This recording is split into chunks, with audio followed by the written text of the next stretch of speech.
Be committed to doing whatever it takes. Don't give up too easily. It is going to be, the first semester is probably going to scare you and intimidate you, and it's real easy to just quit and give up. But I encourage you not to do that. Do whatever it takes to be successful. Take advantage of the free support services. An instructor gives you office hours and student hours that they're available. Go see them. Don't just know that they're there. Take advantage of that time and go see them. And last but not least, don't get distracted by your friends and colleagues who might be partiers and are just goofing off and playing. Don't let them drag you down into that pit. You be determined to be successful. The smartest thing you can do, I think, when you come into college is to get some advisement, to go and talk about what the college experience is like.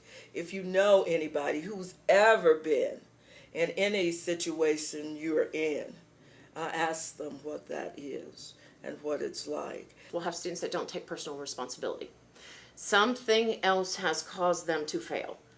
It's my car broke down, or my mom forgot to pick me up, or the bus route's too far away, or there's always something externally going on, and the student doesn't realize that they do have control over their own lives. And so I think that happens with some of our students. They want to externalize all of the issues and problems because it's never them that's the problem.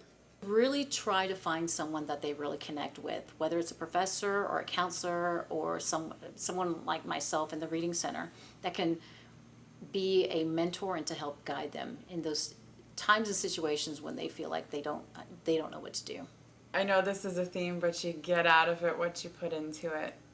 I have 3 younger sisters, and they each had very different experiences in college, and 2 of them were really into it, and they were excited, and they put all their energy into their education, and they both had great experiences. And my third sister, we all went to the same college, and my third sister just had a mediocre experience, and she had different priorities. She wanted to make a lot of friends and have a lot of experiences. Usually colleges allow students who take the test early to enroll early, and that's an advantage because then you have a choice of sections that are still open, allows you to pick the sections that best meet your needs in terms of your work or family responsibilities, etc. Or you're a morning person and rather take courses in the morning, or the opposite. So when you do these processes, including the placement test early, you have more choice. You're better prepared. You're better able to select what you want to select to happen.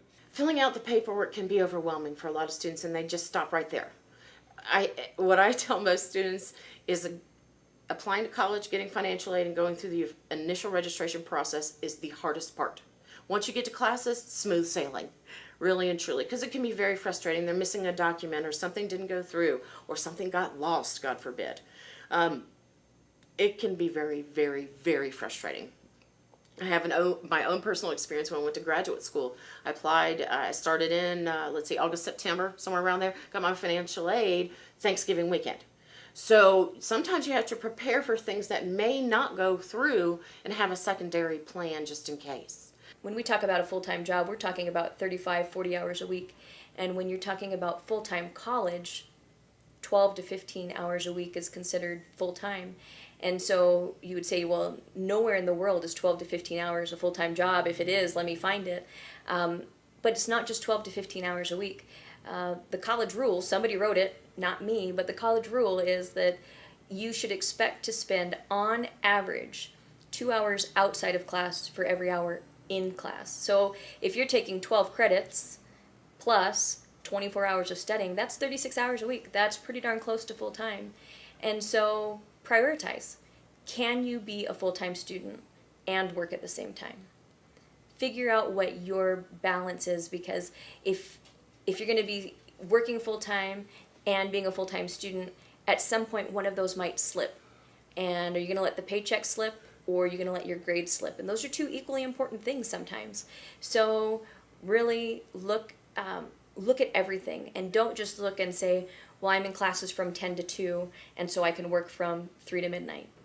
Make a plan, talk to some people who have been there, talk to people who do have families and who are working and who are going to college, and find out what stresses them out or what helps them. And just be prepared. Go into it with your eyes wide open, knowing that it's going to be a challenge, but that challenge is worth it. I work with so many students who run into a snag or an obstacle and they give up so easily. And to be determined and to find those resources, to find the people who actually care about them, because when they get into college, I mean, honestly, they're going to run into a lot of people who aren't going to be friendly, aren't going to be supportive, but there are the ones out there that they need to find who can really support them. Just go in with an open mind and don't think that just because I've never done it that way, I can't. Yeah, I think I can, the little engine, I think I can, I think I can, I think I can. Keep that mantra going on in your head